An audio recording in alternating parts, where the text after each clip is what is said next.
অসমৰ ৰাইজক এইটোৱে মই আবেদন জনাম যে আমাৰ ৰাজ্যখন বিকশিত যেনেধৰণে বিকাশ হৈ আছে সেই বিকাশটো যদি আমি কণ্টিনিউ কৰিব লাগে নিশ্চিতভাৱে NDA চৰকাৰ ভাৰতবৰ্ষত প্ৰতিষ্ঠা হ'বই লাগিব আৰু NDA চৰকাৰখনৰ প্ৰয়োজন আছে আৰু এই NDA চৰকাৰ যিহেতু হোৱাটো খাটাং হৈ পৰিছে গতিকে নিশ্চিতভাৱে আমাৰ ৰাজ্যখন বিকশিত হ'ব আৰু এই ক্ষেত্ৰত অসমৰ জনসাধাৰণে যাতে সহযোগ কৰে তাৰ কাৰণে মই অসমৰ জনসাধাৰণক আবেদন জনাম মই আজিৰ দিনটোলৈকে আচলতে মই এতিয়াও মই যে সাংসদ হিচাপে নিৰ্বাচিত মই এতিয়া অনুভৱ উপলব্ধি কৰা নাই মই এতিয়াও তাৰমানে মই বিধায়ক হিচাপে মই তাৰমানে ভাবি আছোঁ আৰু এনেধৰণে তাৰমানে মই প্ৰথমতে মই বঙাইগাঁও সমষ্টিৰ কথাটো মই চিন্তা কৰিব লাগিব বঙাইগাঁৱৰ যিহেতু মই এগৰাকী নাগৰিক গতিকে বঙাইগাঁৱৰ বিকাশৰ ক্ষেত্ৰত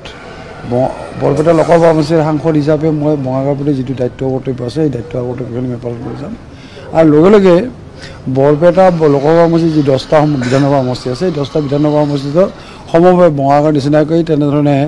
তেওঁলোকৰ প্ৰতিও মই দায়িত্ব পালন কৰিব লাগিব আৰু এই ক্ষেত্ৰত মই ভাবোঁ যে ৰাইজৰ লগত আলোচনা বিলোচনাৰ মাজেৰে বৰপেটা লোকসভা সমষ্টিৰ যিসমূহ সমস্যা আছে সেই সমস্যাসমূহ চিনাক্তকৰণ কৰি সেই সমস্যাসমূহ কেনেধৰণে সমাধান কৰিব পৰা যায় তাৰ এটা ৰাস্তা পথ উলিয়াব লাগিব আৰু পথ উলিয়াই আমি একত্ৰিতভাৱে ঐক্যবদ্ধভাৱে সেই সমস্যাসমূহ সমাধান কৰাৰ কাৰণে আগবাঢ়িব লাগিব নাই আমি অসম গণ পৰিষদ তাত আমি প্ৰাৰ্থিত্ব প্ৰদান কৰিম আৰু অসম গণ পৰিষদৰ প্ৰাৰ্থিত্ব প্ৰদান কৰাৰ পিছত যেতিয়া আমি উপ নিৰ্বাচন ঘোষণা কৰিব তেতিয়া নিশ্চিতভাৱে তাত আমাৰ অসম গণ পৰিষদৰ কোনগৰাকী প্ৰাৰ্থী দিলে ভাল হয় আমাৰ দলৰ নেতৃত্বই সিদ্ধান্ত গ্ৰহণ কৰিব অসমৰ ৰাইজক এইটোৱে মই আবেদন জনাম যে আমাৰ ৰাজ্যখন বিকশিত যেনেধৰণে বিকাশ হৈ আছে সেই বিকাশটো যদি আমি কণ্টিনিউ কৰিব লাগে নিশ্চিতভাৱে NDA চৰকাৰ ভাৰতবৰ্ষত প্ৰতিষ্ঠা হ'বই লাগিব আৰু NDA চৰকাৰখনৰ প্ৰয়োজন আছে আৰু এই NDA চৰকাৰ যিহেতু হোৱাটো খাটাং হৈ পৰিছে গতিকে নিশ্চিতভাৱে আমাৰ ৰাজ্যখন বিকশিত হ'ব আৰু এই ক্ষেত্ৰত অসমৰ জনসাধাৰণে যাতে সহযোগ কৰে তাৰ কাৰণে মই অসমৰ জনসাধাৰণক আবেদন জনাম মই আজিৰ দিনটোলৈকে আচলতে মই এতিয়াও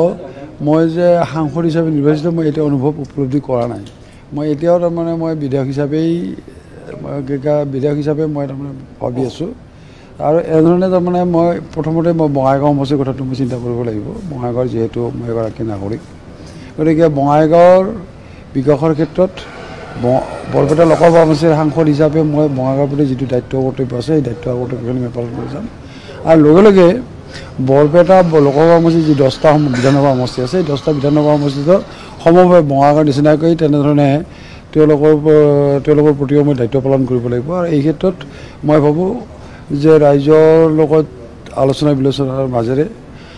বৰপেটা লোকসভা সমষ্টিৰ যিসমূহ সমস্যা আছে সেই সমস্যাসমূহ চিনাক্তকৰণ কৰি সেই সমস্যাসমূহ কেনেধৰণে সমাধান কৰিব পৰা যায় তাৰ এটা ৰাস্তা পথ উলিয়াব লাগিব আৰু পথ উলিয়াই আমি একত্ৰিতভাৱে ঐক্যবদ্ধভাৱে সেই সমস্যাসমূহ সমাধান কৰাৰ কাৰণে আগবাঢ়িব লাগিব নাই আমি অসম গণ পৰিষদ তাত আমি প্ৰাৰ্থিত্ব প্ৰদান কৰিম আৰু অসম গণ পৰিষদৰ প্ৰাৰ্থিত্ব প্ৰদান কৰাৰ পিছত যেতিয়া আমি উপ নিৰ্বাচন ঘোষণা কৰিব তেতিয়া নিশ্চিতভাৱে তাত আমাৰ অসম গণ পৰিষদৰ কোনগৰাকী প্ৰাৰ্থী দিলে ভাল হয় আমাৰ দলৰ নেতৃত্বই সিদ্ধান্ত গ্ৰহণ কৰিব